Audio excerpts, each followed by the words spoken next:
As I sit here now beside my pond and watch the autumn fog dance along the water, and as the leaves whisper and chatter to one another as the wind lets them, I think of my wife, and how sorry I am I can't live the rest of my days here like she wanted. On our little 12-acre farm, our little quiet heaven, or at least that's what it was supposed to be. But the land holds secrets.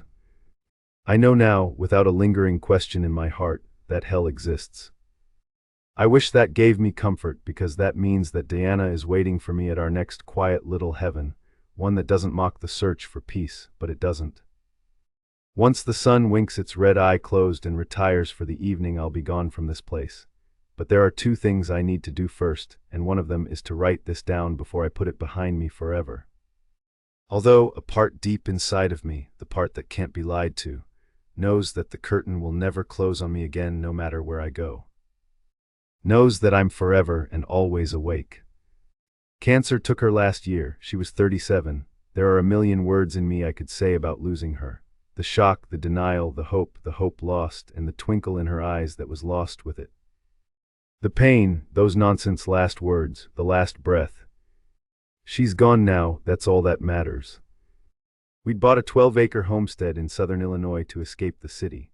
The house had been built in 1898 as a colonial revival home and was more or less falling apart, but there was a secluded, rural charm about it. It sat on a strip of land several miles off of any main road, with fields used for harvesting corn nestling the house on either side, and behind it was a fenced-in pasture that shot back into the woods, which was perfect for our 2 horses. When we did the tour, we sat on the porch and looked out at what might have been the most peaceful view we'd ever seen, with fields of wheat yawning and bowing in the wind like a sea of gold across from us. I could see in her eyes that she was in love, and so we made our minds up to make an offer right then and there. During the final walkthrough, the sellers had forgotten they'd changed the locks. They were going through what was apparently a rough divorce, and our agent had to call the estranged wife in to give us access to the home. She was amiable enough when she arrived and gave us a handful of apologies for not remembering to provide a new set of keys, but what struck me as odd, even then, was that she had seemed reluctant to step onto the property at all. She parked her car on the gravel road about 100 feet in front of the house and talked to us from there, and when she wasn't sure which key it was on her keychain to hand to us, she looked disquieted. She walked briskly to the house and fumbled with her keys and the deadbolt until she finally found the right one, and opened the door without walking in, pulling her hand away from the doorknob like it was something hot to the touch. She said something about needing to get some fresh air, told the agent to bring her keys after locking up, and then hurried back to her car. I thought there may have just been bad memories of the marriage that she didn't want to revisit, or that she maybe felt awkward, or that she was intruding. It all makes sense now. We knew we had our work cut out for us from the beginning, and when we settled in, it was one thing after another. Leaking toilets, bad insulation, water damage, but we were happy. Deanna got sick not long after, but I'm truly grateful for that short period of time when we would work on our old farmhouse, drink coffee, and watch the sunrise from our front porch, taking in all of the life around us. After she passed, her sister took her horses as agreed, as well as our 2 dogs temporarily. The dogs weren't my original plan, but I was taking everything pretty hard and just needed to be alone for a while. Just needed some quiet, which I didn't get anyway because of the damned wind, with its constant howling and moaning through the windows. My drinking had overtaken me. There are large gaps in my memory, especially right after. I drank from the bottle like the evening's watery haze would drink me in return, hoping it would dissolve me into nothing. One morning, I'd woken up to a massive hangover that felt like it couldn't be cured by anything other than the sun and a walk, so I threw on some coveralls and went on into the woods behind the property. I'd known there was a stream or a creek of some kind that ran east through it, but the thorns and brush were so overgrown I couldn't see through more than 10 or so feet.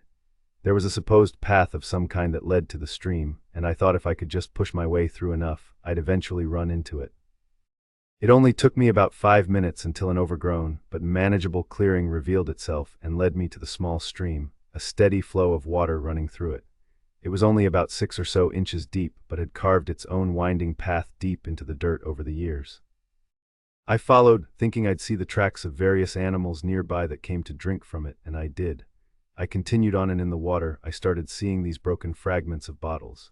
They were old, very old, softened and smoothed by water and sediment and time. They were the kind of bottles you'd see on a movie set in some 19th century period piece film, with deep brown and emerald glass with all of those gaudy, oblong angles, like some sort of snake oil elixir. There were just a few scattered fragments at first, but the further I trudged on, the more abundant the shards became until I came to the stream's watershed, and just beyond that was an opening in the ground that looked like some sort of den, big enough to walk in if I crouched. There must have been a dozen or so broken bottles in front of it. It was like someone had dumped them in a hurry all at once, or had drunk them in unison and then smashed them for some reason. Jutting out of the sand in the water was a green bottle that seemed like it had remained intact over the years. It had two circular finger handles on either side of its neck and some kind of impressed label in the glass, but the letters were immersed and I couldn't make them out. I pulled it free and rinsed it in the water, and I was just able to make out the smoothed letters stamped into the glass. Arsenic. Bottles of poison, but why? Why here? And how had this been here all these years without being found or picked up by hunters or one of the previous owners? I reached into my pocket to take a picture of the whole scene with my phone, but realized I had forgotten it. The hole bellowed at me as if commanding me to gaze into its swallowing darkness, and although I couldn't see anything, I felt I was being watched from within it. A coldness crawled up my spine. I shoved the bottle into the big front pocket of my coveralls and made my way back, not being able to help but check behind me several times along the way. When I got back to the house, I poured myself a neat glass of whiskey. It was still early in the afternoon, but hunting for little treasures on the land was something Deanna had loved to do, and so the thought of coming across such a strange find made the antique arsenic bottle quite heavy in my pocket. I thought I'd lighten it with bourbon.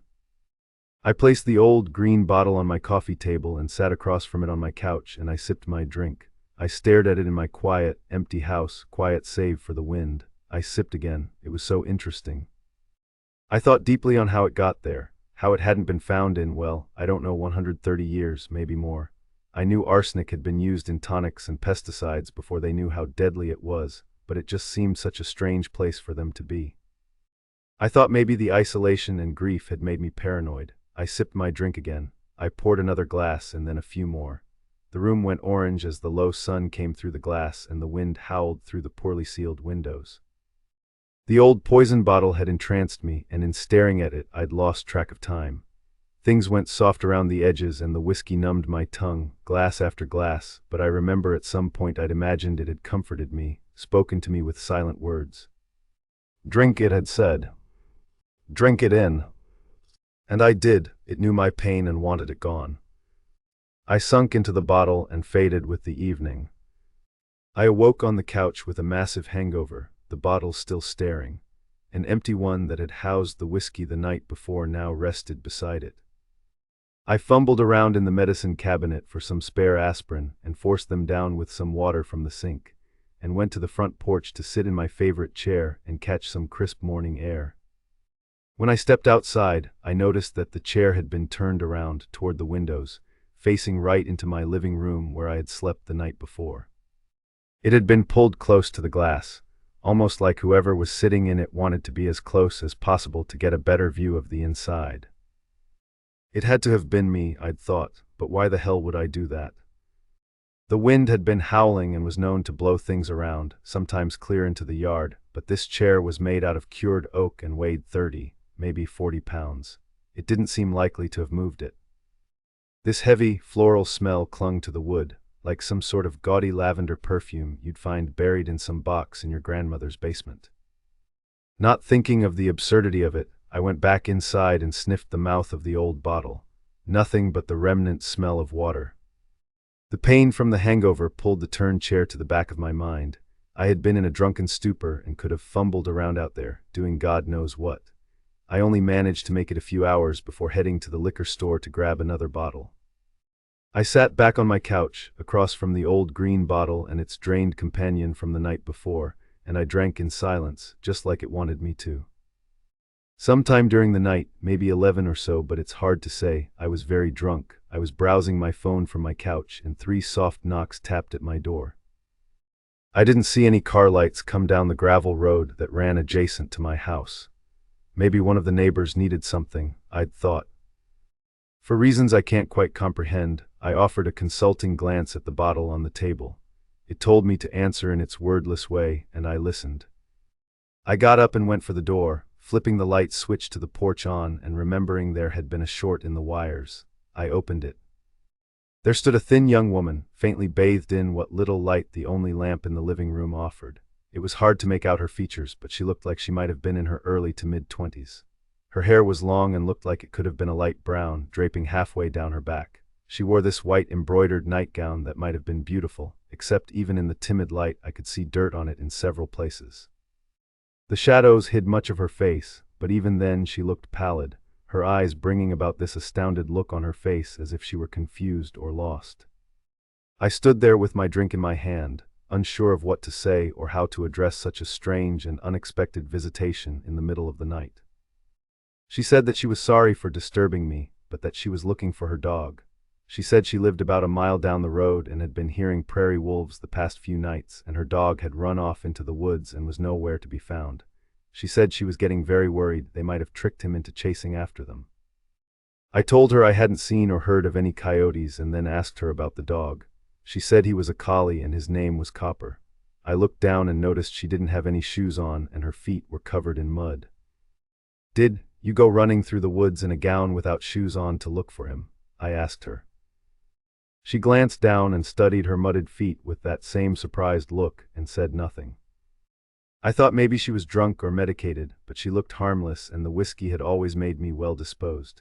I told her to wait a moment and I'd go get a towel so she could wipe her feet off and could come inside and warm up for a moment. Then we'd take a spotlight to go looking for him. As I reached to close the door handle and grab a towel, I noticed her eyes, so dazed and cloudy and confused before, now sprung alive in the dark with a distilled intensity, focusing in on the green arsenic bottle that sat on my coffee table. She took a single, eager step toward it, stopping just before my doorway. I held my hand out to halt her, a little startled by the approach but still attempting to be polite. She gave a sheepish grin and shook her head. "I'm deeply sorry. The cold has made me too eager for warmth this evening," she said. It was so fast I could have easily missed it, but as she smiled I noticed the inside of her upper lip stuck to her teeth, lagging on one side before breaking free as if her mouth had been exceptionally dry. The flesh of her lips looked harder than usual, stiffer, thin slivers of her dark gums revealing themselves. The whiskey had dulled my senses, but when she stepped in closer, I also noticed a lavender perfume smell on her and thought of the chair outside. She could have just been dehydrated for all I knew, but the whole thing just felt wrong. I closed the door and caught her glance at the bottle with that same look again, unable to will her eyes from peering at it. I stood there for a moment, hands still on the doorknob, and then flicked the deadbolt locked with careful fingers. I thought about calling the police at that instant. It was weird, sure, but I'd ran out after our dogs half-dressed, with no shoes on before when they chased deer or a passing car or something, so it wasn't unthinkable. But that smell, there was no mistaking it. Behind me, I could feel the bottle was displeased. "Let her in." I shook my head at it and then downed the rest of my drink. "No." "Pardon," I could hear her say from the other side of the door. "Actually, I'm very sorry, but it's late. I can call someone for you if you like. I'll keep an eye out for Copper and we'll take him to your house if he turns up." "Which house did you say it was down the road again?" There was a pause that felt like an eternity. "Oh," she said finally, not answering my question. She sounded disappointed, not angry or insulted, just let down. I opened my mouth to apologize again, but the words never managed to crawl out of it. The lamp's dim light didn't reach far enough to illuminate the porch through the windows, but in the darkness, I thought I could see the silhouette of a head tilt its way into view from the side of the windows the front door had been butted up against. The soft creaks of graceful bare feet on wooden steps groaned as she left the porch, and she walked into the night without saying another word. I grabbed my 9mm and made my way around the other doors to double-check the locks. My mind was reeling, trying to process what had just happened. "Prairie wolves," I said to myself as I poured more bourbon into my glass. Who calls them that these days? A part of me felt guilty. Maybe I just sent a poor girl with a missing dog back into the cold, but her mouth, that perfumed smell on her that saturated my chair the night before, how she looked at the green bottle on my table. My heart pounded in my chest. I didn't think she could pose any real physical threat to me, but I felt uneasy, unalone. I took another drink from the glass. I pulled my phone out to call the police, trying my best to stay out of the line of sight of the front windows. Although I'd heard her walk off moments earlier, I couldn't help but feel naked through the glass. I got ready to dial the local station's number, but the old green bottle beckoned me over to it. "Drink," it had said, and I did. I thumbed my phone back into my pocket and sunk back into the couch and drank myself into an empty void. 3 empty bottles greeted me from the table in the morning, the newest member lying on its side. I was on the floor. Even with the throbbing headache, I thought of the strange woman and how I managed to get drunk instead of calling the police. I looked around. The house was trashed. I hadn't cleaned it in weeks, hadn't even swept up the clumps of dog hair that accumulated in the corners of the rooms and under the furniture from months before. And now my drinking had gotten so bad, I couldn't even manage to call the police before blacking out. Deanna would have been heartbroken if she'd seen this. She hated my drinking. I let shame hit me like a puff of heavy smoke, and then I called the sheriff. As I dialed, I could still feel that green arsenic bottle pulling my gaze toward it, weighing the room down from that coffee table and anchoring everything in place, drawing me in like a dancing fire in the dark. The sheriff came by not long after, and I told her what had happened the night before, that a strange young woman was knocking on my door in the middle of the night, but hadn't actually done anything illegal that I could be sure of, but that she might have been trespassing on my property the previous night and might have been on drugs. I told the sheriff where the woman said she came from and asked her if she knew any of the homes along the road the woman had described to me. She said there was only one within a few miles on that particular stretch, but the house had been condemned 20 or so years. She said drugs had gotten pretty bad in the neighboring town, and it was possible the problem had made its way to the more rural parts of the area.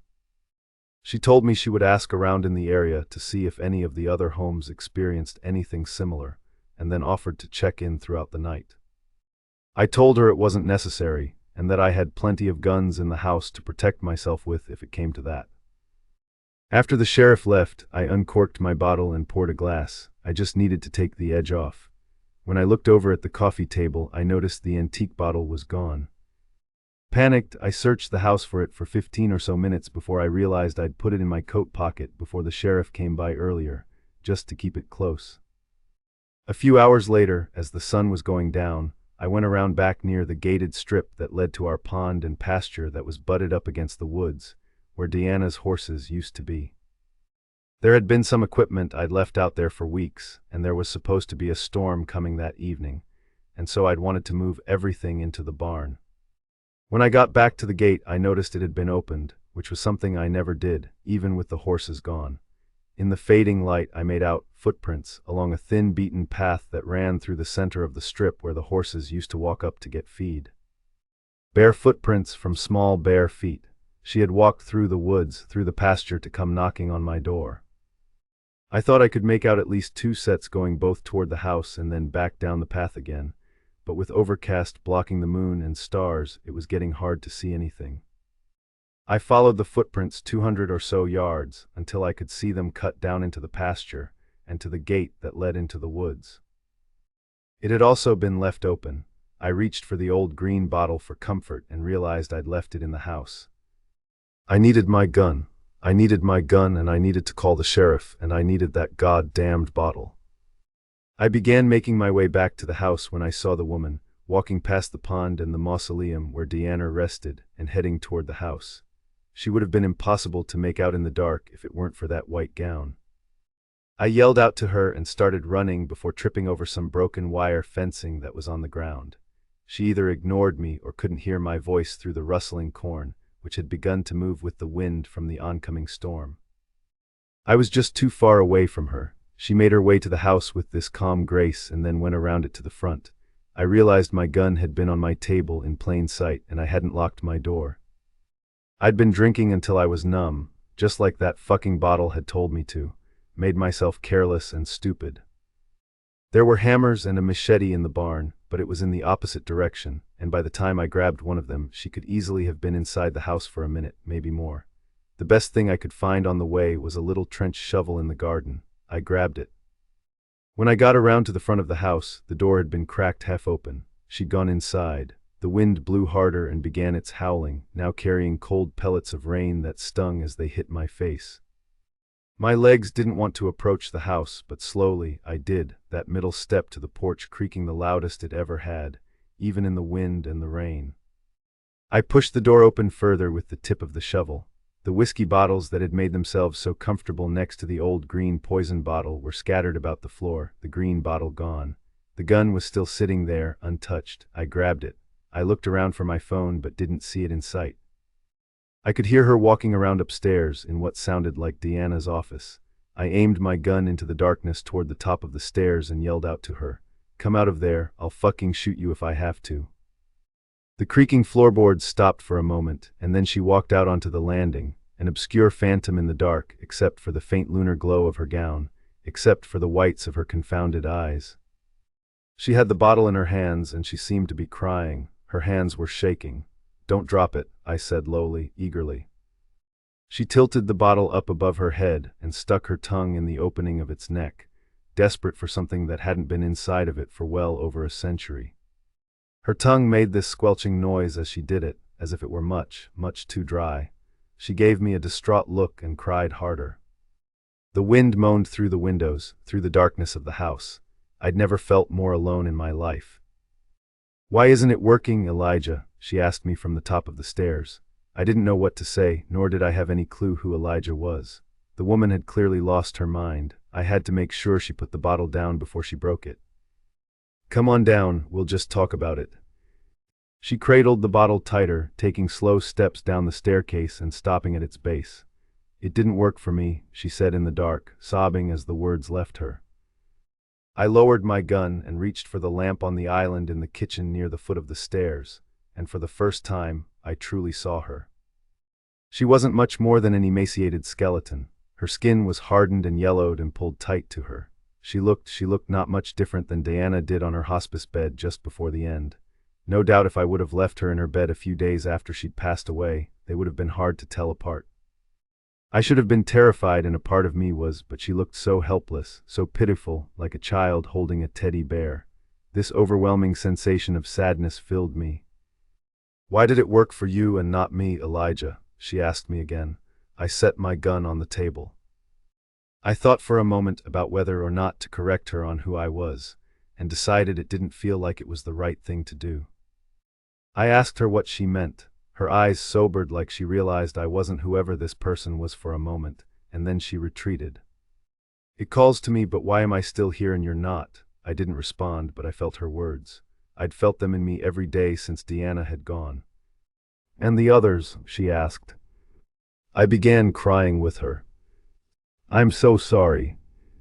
At this, she regarded me, then winced with a tender pain and looked away. She tried drinking from the bottle again in vain. I reached out and touched her arm gently to stop her. Her skin was cold and hard. She sobered her gaze once more, and for a moment the faintest smile rose on her face, and then she retreated again for the last time into whatever life she had known when she was still alive.